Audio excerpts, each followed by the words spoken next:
try to guess how.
Thank you. Take some photos.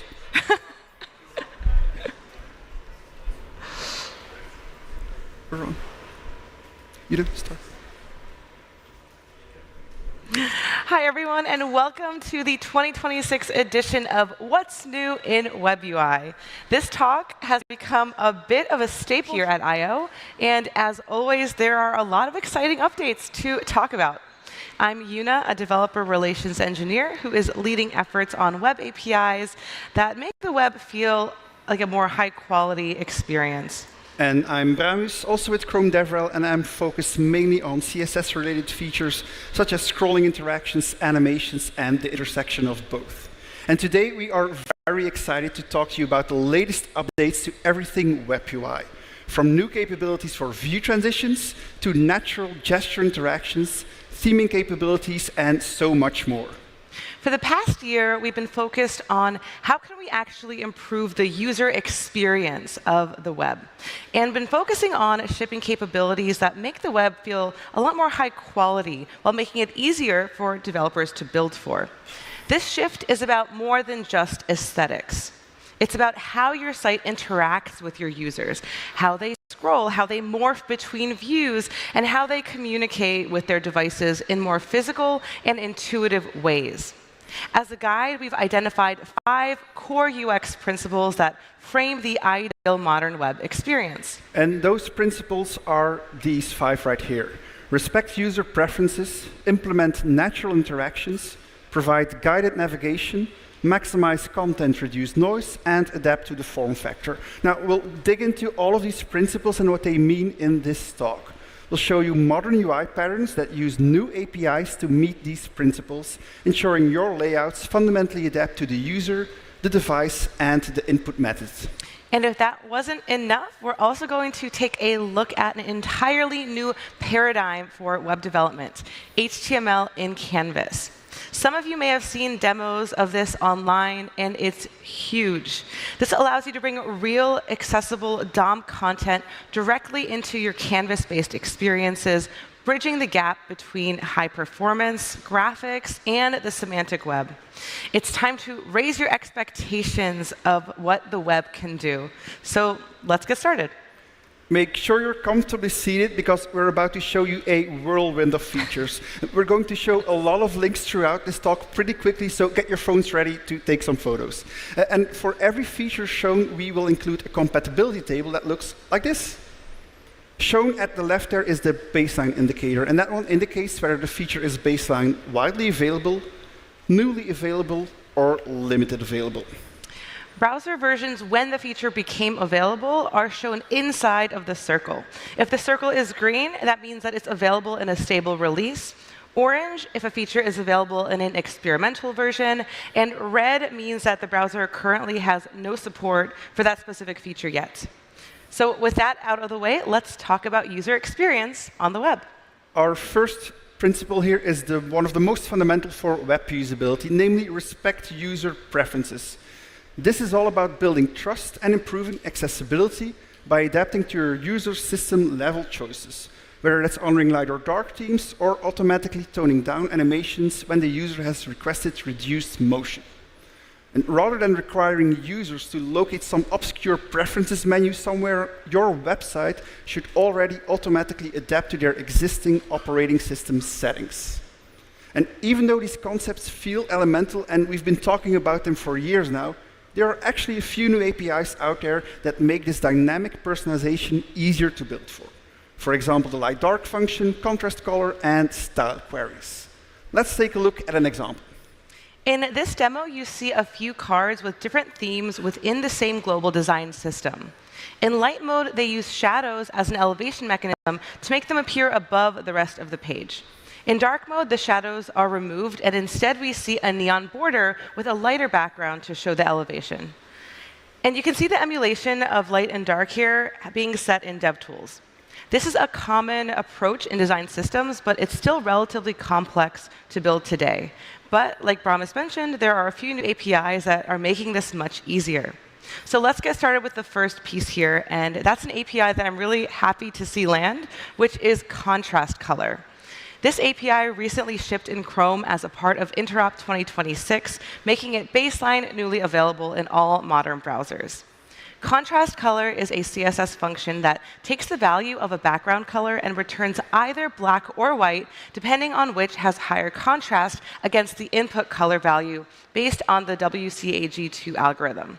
It's currently limited to this contrast algorithm, but we hope that developers will have more options in the future. The function is also currently limited to outputting black or white, but in a minute, we'll show you how to combine contrast color with style queries to really expand your color palette. The next piece of the puzzle here is the light-dark function. And this function is a CSS utility that allows you to specify 2 different color values, one for light mode and one for dark mode, and this all within a single declaration. By providing the light value as the first argument and the dark one as the second argument, the browser automatically selects which color to use based on the current color scheme. And a recent spec change to light dark extends it by also accepting images. Instead of passing into color values, you now can pass into image values, one for light and one for dark. And this change is set to land soon in Chrome 150, but if you already want to use this type of capability today, there is an alternative solution. Yes, and that solution relies on two other CSS capabilities, CSS custom functions and style queries. When combined, you can create custom light-dark functions that work with any type of value. To make this work, you first need to store the color scheme value in a custom property like --scheme, as shown here on the left. By default, this is set to light, but when the operating system is set to dark, the value is set to dark. Then inside the custom function, shown here on the right, conditionally set the result to either the light or dark argument. By default, this is set to the light value, but again, when --scheme now is set to dark, the dark value is used. And this is done using a style query. Finally, similarly to how you would call the native light-dark function, you can now call your custom light-dark function without any limitation on the type of value that you use. Now, as with all container queries, you are limited to styling a child based on a parent's value. But if you want to style the element itself, you can throw in a third new language capability into the mix, and that is the if function. And this function gives you a way to write conditional logic right inside of a property's value. If the reported scheme is dark, the result is set to the value of the dark argument, and otherwise the result is set to the light value. You can find out more details on add function and if by visiting the link or give episode 92 of the CSS podcast a listen. And if you haven't heard of the CSS podcast, definitely check it out. You might hear some familiar voices. So getting back to the original demo, let's combine all of these modern CSS capabilities, contrast color, style queries, and light dark, and bring them all back to customize our elevation style and color palettes. So here you can see that the elevation mechanism works using a function too, swapping between the shadow or neon glow, depending on the color scheme using the light dark function. The theme colors are set up using style queries, and the contrast color function is used to identify the ultimate color chosen. The result of that function is either black or white, so when you store that into a custom property, you can treat it like a Boolean and use style queries, shown here with the if function, to map the result to any value. CSS is getting really powerful. Contrast color enables you to separate the page's color scheme from the local card's theme, and style queries gives you the flexibility in the output value. So here you can have a lighter background on a card in a dark mode or in a light mode, but assuming that you've tested all the color pairs, you'll always have proper color contrast, making this theme quite dynamic. To give you even more control over your customization, the CSS working group recently resolved on adding an @supports query for @rules like @container, @property, and @function. You call it using the @rule function after @supports, placing the actual @rule string to check against browser support like @function inside of it. A final detail when visiting this demo, and one that some of you will never even notice, is that this page respects the user's font size preference as set through the accessibility features of the operating system. It's a simple tweak, but one with a large impact, because recent data shows that over 30% of users both on Android and iOS have changed their default font size in the system settings. Now, to add this functionality to your website, there is a new meta tag named text scale, and it's available in Chrome 146. If you set the value to scale, you tell the browser that your site can handle these increased font sizes. And when applied, the font size of the HTML element is then determined by the operating system, so there is no need for you to set up a base font size. And if you then use lengths with relative units like M and rem, those computed pixel values are then based off of that base font size. So to test this all out while building your website, there is an option in DevTools to emulate this. You can find it in the rendering tab and then use the dropdown to change the value. OK, now that we've talked about personalization and gone over some new architectural primitives in CSS, let's move on to our next principle, implementing natural interactions. And by natural, we mean that you should make interactions feel intuitive and physical, not robotic. Motion should be meaningful, and the animation should originate from the point of interaction and use a physics-based easing. The goal here is to create tactile experiences that feel as natural as a native app. But what exactly does that look like? And how are we making it easier for you to build these experiences? The first UX pro tip in this area is to use natural easings and physics where you can. Here's an example of a dialogue that combines a few techniques to achieve a nice natural effect. While we don't yet have true spring animation effects and easings on the web, this demo uses the linear easing function to approximate a bouncy animation. This code might not look very human-readable, but it allows a nice bounce effect with a slight overshoot by letting you customize an easing curve by providing an unlimited number of values, typically between 0 and 1. But you can also build tools to make this easier for yourself. For example, I built this quick linear easing generator to help me wrap my head around using the linear easing function and configure it with the language that other tools use for physics, like stiffness, damping, mass, and velocity. The next thing you might notice with this demo are the entry and exit animations. The dialog here nicely slides up when it gets shown, and it slides back down when it gets hidden. And this is done using @starting_style to set the pre-animation styles, and then the open attribute on the dialog to set the target styles. And the animation itself is done with CSS transitions and allow discrete. For more details on this, as well as general best practices on timings and easings, go check out my talk from last year, which is called, I hit the wrong button here, yes, which is called Web Animations Today and Tomorrow. The talk covers starting style, transitions, CSS animations, and view transitions. And another nice detail in this demo here is the staggered entry effect of the content inside of the dialog. And this is done using the sibling index function, which returns a number that is equal to the position of the element within its ancestor subtree. So it's a number that counts up from 1 to however many siblings there are. And here, that sibling index is multiplied by 0.05 seconds to create the staggered delay on the animations. Another piece that you may have noticed here in this demo is that it uses a modal dialog. And here is what that modal dialog might look like in a real-world context. When you show a dialog modally, you get a few key benefits. First, when the dialog is open, the rest of the page is inert, and focus is automatically managed. On state changes, screen readers can also correctly identify and describe the UI. As of Chrome 134, the dialog element has adopted some of the niceties of popover, including declarative light dismiss. This means that by using closed by equals any when a user clicks outside of a dialog, or hits the escape key, or uses a back gesture, it will close without any additional scripting required. This is a very nice addition that prevents folks from reaching for a popover when really semantically they should be using a dialog. So now you can get all of these nice benefits for browser-native UI, declarative light dismiss, supported with native entry and exit animations, and it's all done in your CSS right along with the rest of your styling logic. Finally, one last detail to highlight here are the beveled corners. And this effect used to require you to clip the element in CSS, which meant that you lost access to things like shadows and outside borders. But now we have a CSS property that makes this much simpler, namely corner shape.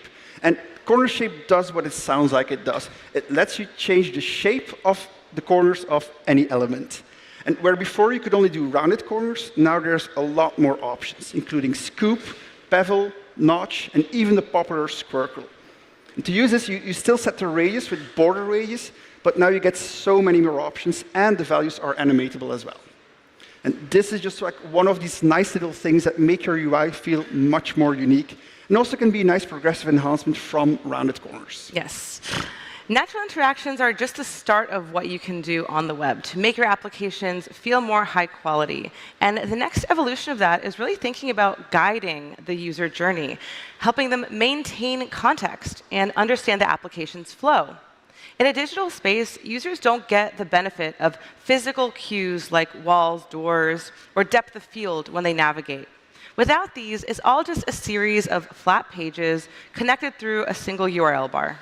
Disorienting page reloads, losing your place when you hit the back button, and the jarring disconnect of staring at a blank screen while a new page loads all make for poor user experiences. And the sad thing is, we've all just kind of grown used to this. But it doesn't have to be this way. We've been working hard on making animation transitions smoother, upgrading view transitions, shipping new declarative streaming and routing capabilities, and even providing new primitives for helping your user navigate within your page scroller. Yes, and view transitions are the perfect tool to create these seamless transitions, and it's a feature that just keeps getting better over time. Back in 2021, we announced the first prototype for what eventually became known as same document view transitions, a feature that is now baseline widely available since 2025. And we expect a cross-document counterpart, which lets you run a view transition between two different documents, to also be available in every browser engine this year thanks to Interop 2026. Now, don't let this browser support table stop you from adopting view transitions today. Google Search, for example, is already heavily relying on view transitions, and they are treating it as a progressive enhancement. And here's one of their experiments that uses view transitions linked to gestures when the bottom sheet is getting dragged. Instead of having the view transition animation sticks forward using walk lock time, they are instead controlled by a drag gesture. And furthermore, the search has also optimized these animations so that they can be hardware accelerated. Pretty sweet, right? I like this a lot. It's pretty cool.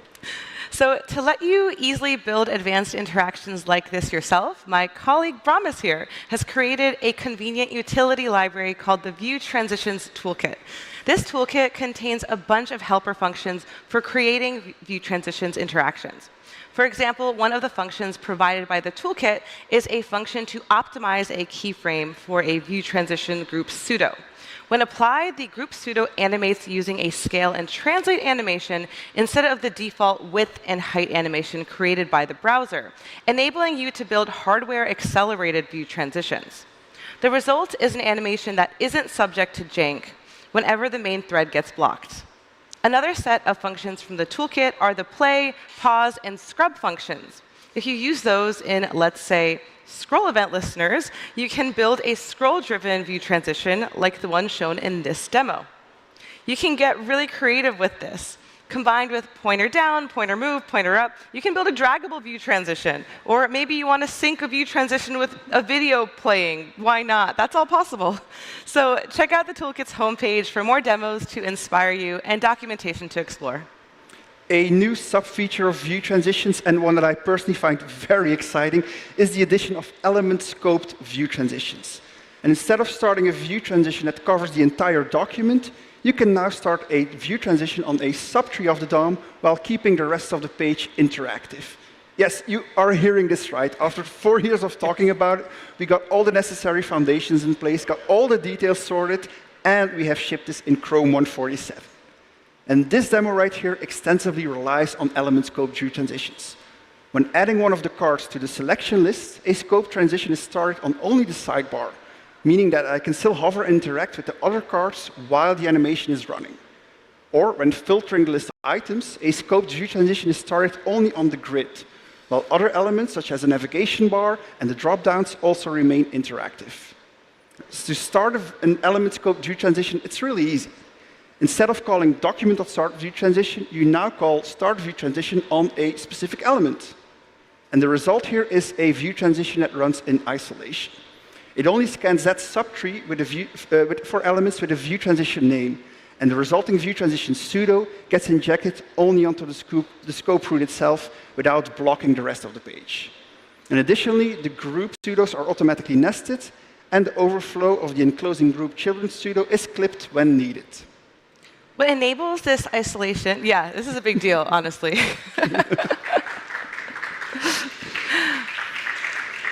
What enables this isolation is the effective application of view transition scope all to the scope root for the duration of the transition. And this is done automatically for you when starting a scoped view transition on an element. This declaration ensures that view transition name values don't bleed out of the scope root subtree, and it also prevents an element from being captured by an outer view transition. This allows for multiple view transitions to run at the same time, as well as the nesting of view transitions. So while the items in these lists are getting shuffled, you can also swap the lists themselves, which is pretty cool. Scope view transitions are perfect for micro interactions and in-page stateful morphing, giving the user more context when there is a visual change. This is a great way to enhance the usability of your application while also elevating how it looks and feels. These are the little things that make a big difference. And it's so much easier to do this now with view transitions, especially scope view transitions, and a little bit of CSS. It really does feel like magic sometimes. Check out our article on developer.chrome.com for more information about element scope view transitions. And we're not done with view transitions yet. Something that Chrome engineering is prototyping right now is a feature called two-phase view transitions. And these allow you to immediately kick off a cross-document view transition without waiting for the new DOM to be ready. And to do this, the two-phase view transition will first transition into any kind of intermediary UI, such as a skeleton screen or a loading spinner, before proceeding with the cross-document transition.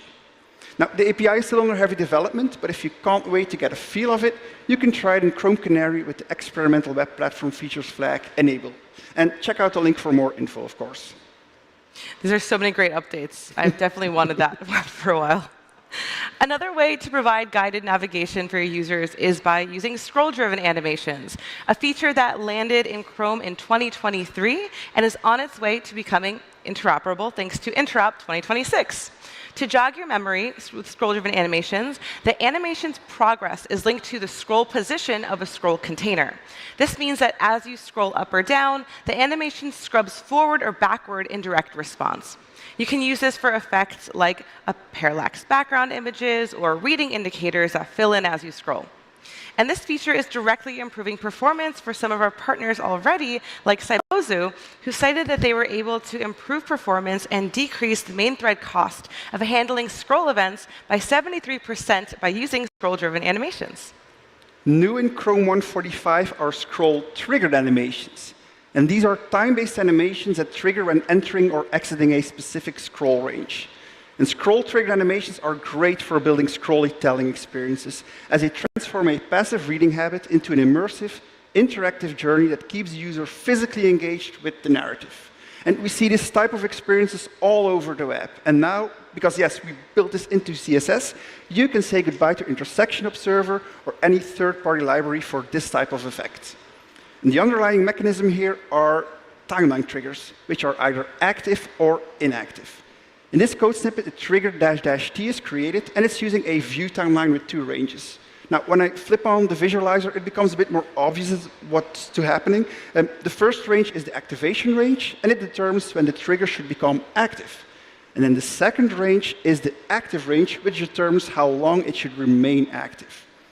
And this trigger is then used as the animation trigger for a regular CSS animation. Here, the animation is set to play forwards when the trigger becomes active, and the animation will play backwards when the trigger no longer is active. To learn more about scroll-triggered animations, the activation and active ranges, or to check out some more demos, go find our article on developer.chrome.com.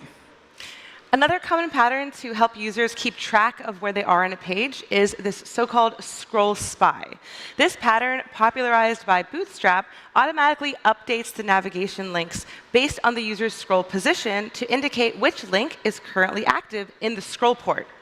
Typically, this has been implemented in JavaScript, but as of Chrome 140, you can do this with just 2 lines of CSS. Similar to the JavaScript implementation, you start off with a set of in-page links that link to specific subsections of your DOM through IDs. But instead of throwing a bunch of JavaScript at it, you enable the scroll spy by setting scroll target group to auto. Whenever one of those sections is visible inside of its scroll port, the ARIA current on the corresponding link is automatically set to true, and they get the target current pseudo-class applied to them, which allows you to style them however you want. With target current as a styling hook, you can pretty much do anything, like adding a little anchored pointer to guide users, or simply styling the typography of the active section. When offering guidance for in-page navigations, it can also be useful to use smooth scrolling. You can do this in CSS with scroll behavior smooth, or you can also use JavaScript scroll into view. And new to scroll into view is an option named container. If you set it to nearest, it only scrolls a target element scroller instead of bubbling up through all ancestor scrollers. And in this demo here, you can see it in action. Whenever I press one of the dots, it calls scroll into view. But as you can see, it also scrolls vertically, which is pretty much disorienting. Now, when I flip on the nearest option, you can see that it now only scrolls a horizontal scroller, which results in a much better experience. And speaking of scrolling to view, again, a new addition to the platform, and one that is available now in Chrome, is that all programmatic scroll methods now return promises, so you can await them. And here's a demo. The element is first scrolled into view, after which a highlight effect is added to it. And with that, it's a wrap for this third principle on guided navigation. On to the fourth one. And this one is all about reducing noise and clutter. One thing that can ruin an otherwise awesome web experience is just too much clutter. Even if you've done everything else right, awesome morphing transitions and beautiful theming, if I see a content blocking pop-up when I first land on your page, there's a pretty decent chance that I'll just click away. And this is a big problem on the web. So this principle is focused around a more focused user experience, pun intended. Prioritize the user's content by eliminating visual clutter and application borders, avoid intrusive pop-ups and banners that obscure the screen, and use layered UI patterns for secondary content. There's a lot that you can do here. And the first one is one of my current favorite progressive enhancements that I immediately shipped on my personal blog when it became available. And that would be the new scroll state query named Scrolled. And this state query lets you detect the direction of the most recent relative scroll. For example, if you last scroll towards the bottom of a scroller, the reported value would be bottom, or the logical variant block end. And this scroll state query allows you to build a pattern that we like to call the Heidi bar. When you are scrolling or have scrolled towards the end of the page, you want the header or navigation bar to hide itself. But only when you're scrolling back up the page again, you want the header to reveal itself again. And the code behind this demo looks like this. First, it sets up a scroll state container on the HTML element. Now, by default, the header is visible, but when you scroll down, it gets placed out of view using that scroll state query. And lastly, the animation part is handled by a regular CSS transition. Another example of how to optimize the content area for users is to move secondary content and actions behind layered UI. And these could be dialogues, off-screen menus, tooltips, and for additional context, and more. But we also need to make sure that we build these things right.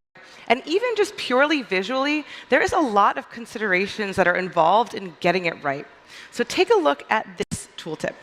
In this example, we have an anchor position popover, which repositions itself based on its fallback position and its position in the viewport using anchored container queries. When the tooltip is open above the invoker, it animates bottom up from the source. When it is open below the invoker, it animates top down. But that's not the only change we see. The arrow that visually connects the tooltip and its invoker also changes position and direction. This arrow is created using the new shape and border shape APIs. To create the arrow at the bottom center, it looks a little something like this, which, like the linear easing function, is a little hard to wrap your brain around. So to help me build the code for this demo, I also vibe coded a tool to produce the output shape that I expected for the border shape. This is just a visualizer for how much you can do with shape and border shape. It lets you change the visual geometric border of any element and remain responsive. Border shape is really powerful. You can create all sorts of shapes, not just at the corners, like corner shape, but anywhere, inset or outset, and have the border, outline, shadows, all visually aligned, something that you couldn't do with clipping masks and goes way beyond what you can do with just corner shape. And as a bonus, as of Chrome 149, another neat thing that you can do with shape is use it as a value for the shape outside property. So you can create organic, geometric, non-rectangular UIs and boxes which content can float against. And it supports animation, both in shape and shape outside. I like this. Now, when maximizing the content of a big data table, you also want to respect the guided navigation principle. And a common approach for this is to make use of sticky positioning for a sticky column and a sticky top row. But if you ever try this, it doesn't work. That is because either the column or either the row here will only be sticky. So it's one of both. And this is because position sticky only looked up the nearest ancestor scroller for the sticky container. Now, if that scroller only scrolls on one axis, like here it's only scrolling horizontally, that would prevent the stickiness on the other axis from working. Now, a recent change to CSS makes this now possible, as Position Sticky can now track two different scrollers, one for each axis. And this change is available for testing in Chrome 148. And the visual outcome is a sticky first column and sticky first row that now work as expected. The first column sticks to the left of the page, and the top row there sticks to the top of the page. Now, one thing to note here that in order to make this work properly is don't just set overflow X on the wrapping element to scroll or auto, because the overflow Y will then also compute to auto, so you would end up with a 2D scroller. And the thing you must do here is explicitly set the other axis, clip its contents, and then it'll work. What we often overlook as web developers is the form factor from which our users access our websites or apps. So our final principle is all about adapting to that form factor. We design on a desktop, code on a desktop, and resize the window to appear smaller on a desktop while we test our mobile designs. And this gets us part of the way there, but it doesn't really cover everything. And one thing that it doesn't quite cover is the modality with which users interact with the UI. So on desktop, that might be a keyboard or a mouse, but on mobile devices, that is often usually through touch. And while on a desktop, we're used to clicking on a little button to open and close a menu, on a mobile device, looking for that little icon button just becomes cumbersome when we're so used to being able to swipe something open and closed. Layouts should fundamentally adapt to the device and input method too, whether that's a virtual keyboard that's open or even just to touch target sizes. And currently, building a gesture-driven interface is a hassle to implement on the web. You need to add a bunch of event listers for both the mouse, but also the touch interactions. But then those sometimes compete with the native scroll gestures, so you need to figure it out as well. And then some more code to build in scroll momentum and snapping back again. It's a lot of code and a very uncanny result. But now we have a new API in the works that is making all of this a lot easier, and it's called Overscroll Gestures. It leverages the existing principles of scrolling and overflow areas, and it allows you to declaratively create gesture-driven interfaces that feel as natural and intuitive on the web as they would on any app you use. And one of the benefits of using overscroll areas over adding these event listeners is that this API works with any input method, touch or scroll, and it feels native to the platform you're using it on. Let's take a look at a common example, an overlay menu. You click a button to open and close it, but on touch devices, it should just be easy to swipe it closed. The activation mechanism here is via an HTML attribute. But given that this API is a work in progress, the exact code might change over time as the feature progresses. First, the container needs to be identified as supporting overscroll areas by adding the overscroll container attribute. Then you will use a command like toggle overscroll on a button like so to trigger the toggle open event. The button requirement is also something that is currently in discussion, but enables the input to be accessibly tied to an event-invoking element. You would then connect this to an element inside of the overscroll container using its ID, in this case, menu, and the command for attribute. Command invokers are really powerful, and it's a pattern that I like seeing expand to new web platform capabilities. Finally, with a bit of CSS, you can position the overscroll elements. So here, the menu is positioned to the left of the content. So that's really it for the core of how to make this work. Now the Overscroll API will take care of the rest. We have a light dismissible, swipeable modal menu that can be triggered either from a button or from a user's scroller swipe. So it's pretty dynamic. And in case you're wondering, yes, this API also comes with a few JavaScript lifecycle events, including events for when the overscroll interaction starts, changes, ends, or is cancelled. And this allows you to create more complex interactions. The API is still a work in progress, but we're excited to hear your feedback on it as it evolves. So if you want to participate in the conversation, head over to OpenUI and peruse the open issues, providing your thoughts online or join us in person.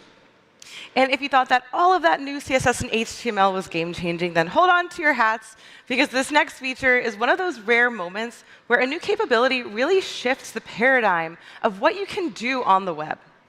If you've ever built anything in an HTML canvas, whether that's a shader with WebGL or even an infographic, then you know that the canvas is essentially a black box to the browser. It's not parsable by the page that it lives within. But now, for the first time ever, you can have real DOM content inside of the canvas with the new HTML in Canvas API. Yes, this means real elements in your canvas that are searchable, accessible, selectable, translatable, and inspectable. And that also means that everything that we just walked through in this talk is also available in Canvas. This means that you can create entirely new types of UI where you no longer need a DOM overlay for accessible content, or you can create forms within Canvas.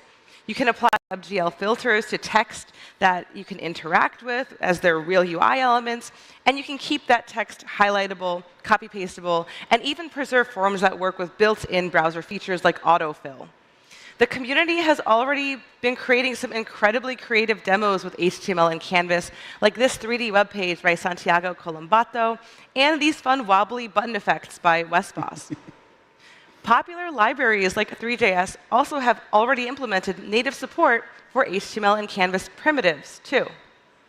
This feature is a big one. It means an entirely new way of building web experiences that fuses shaders and semantics. Even a simple button or a slider like this one can be taken to the next level. The possibilities really are endless, from 3D web UI to incredibly detailed shader effects and interactions, to making your 3D game accessible and translatable by the browser. We've got a bunch of demos from our team live now on chrome.dev/HTML in Canvas, where you can try it out yourself. Let's take a look at some code to get you started with HTML in Canvas. The first thing you need to do is to set the layout subtree property on the canvas element you're painting into. And this causes the browser to be aware of the content inside of the canvas element. It lays them out, sets them up for hit testing, and exposes them to systems like accessibility and other browser features. Now, putting the element in the markup is not enough, though. Inside of the paint event, you need to draw the element in the canvas by calling drawElementImage. And the result you get back from this is a transform, which you then write back to the styles of the element. There are equivalent methods for WebGL and WebGPU to paint these elements into textures, as there are so many more things you can do with it. This API is definitely worth checking out and getting your hands on because it is so cool. You can learn more about it from this virtual session on HTML and Canvas by our colleague Thomas.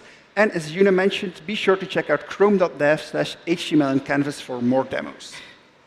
Before we wrap things up here, there are a few additional features that are so good, we wanted to give them their own little moment here at I/O. So let's do a lightning round. Who doesn't love a lightning round? Are you ready, Promise? Yes. The first feature we want to highlight here is the DOM state preserving move. When you move an element in the DOM using insert before, you are performing a destructive action. For example, moving a playing video in an iframe using insert before, they reload and they lose their state completely. And that changes with move before, which got added to Chrome in Chrome 133. You use it exactly like insert before, but the key difference is that it keeps the content alive during the move. So this means that videos keep playing, iframes don't reload, CSS animations don't restart, and input fields keep their focus as you are reparenting them in the DOM. Another neat feature coming to Chrome soon is fit text. This capability unlocks the ability to precisely fit lines of text to the exact width of their containing element. This feature dynamically scales the font size itself, ensuring these text lines are seamlessly aligned with both the left and right edges of the container. In this case, we're using the grow to allow the lines of text to increase in size to have a visually balanced and justified appearance through size scaling, rather than just flowing onto the beginning of the next line. Next up is text box, and this property lets you tailor the space above and below the text, designed to help you center text vertically. The text box trim property specifies which side to trim, above, below, or both, and the text box edge property specifies the metrics to use for that trimming. A feature that was built by Microsoft, shout out to the Edge team, and that is available in Chrome 149 are gap decorations. These allow you to style the gaps in container layouts like grid and flexbox. No more messing with borders or pseudo elements to style the rules between the rows and columns anymore. Instead, you can use the row rule and column rule properties to do so. You can give them a width, a color, an inset, a style, and so on. Check out the new blog post on developer.chrome.com from their team to learn more. On to scroll bars. As of Chrome 145, the viewport units are now scroll bar aware, so you can say goodbye to unnecessary horizontal scroll bars when using a value like 100 VW. Lengths using the VW now automatically subtract the size of the vertical scroll bar, but only under the condition when a scroll bar or its gutter is guaranteed to be visible on the root element. And you can force the scroll bar by setting overflow Y scroll on the root, or reserve space for it using the scroll bar gutter stable declaration. And of course, the same applies to VH lengths with a horizontal scroll bar, as well as the large, small, and dynamic viewport units. Lastly, pseudo-elements are finally getting exposed properly in JavaScript. JavaScript events like click now expose an extra property with information about the pseudo-element that triggered the event. If you read the value of the event.pseudo-target, you get back a CSS pseudo-element instance, or null if there was no pseudo-element involved. You can also get access to pseudo-elements using element.pseudo. I'm happy this is finally coming to the web. And that's it for this lightning round. Yes. So that's it for this lightning round. The features we mentioned here are only a selection. You can expect many more features to come to Chrome throughout the year because our engineers keep pushing the web forwards. And currently, they are actively prototyping features such as a native menu element, filterable select elements, responsively sized iframes, and tweaks to scroll access locking, and so on. So yeah, there's a lot more good stuff coming your way this year. Yes, it's such an exciting time to be a web developer. You can create, well, pretty much anything these days. So when in doubt, remember the principles that we just went over, and remember how much you can do with the web. Respect user preferences, implement natural interactions, provide guided navigation, maximize content, reduce noise, and adapt to the form factor.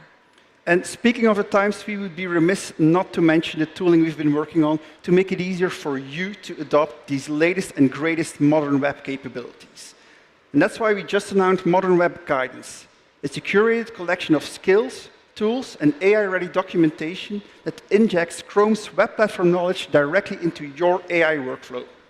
These guides are internally tested, benchmarked, and adhere to modern best practices. They integrate with baseline data and include all dedicated fallback recommendations so your agent can implement modern CSS, HTML, and JavaScript in a way that is compatible across browsers without you having to do all of the research yourself for every new feature. This is just going to save a lot of time for everyone, I think. And as usual, to learn more about Modern Web Guidance, check out the link here or the video on the Chrome for Developers YouTube channel. I know that that was a lot of links and resources that you might want to dig into now after this talk, so let's wrap it up. We are very aware that throughout this talk, we've shown you a ton of resources to dig into here, but that's only because the modern web gives us so much to work with. So there's so much to love about we can build today. And the best part is, you already have the tools to create these amazing experiences faster than ever. So take these resources, get out there, and go make some magic. Yes, we can't wait to see what you build. Thank you so much.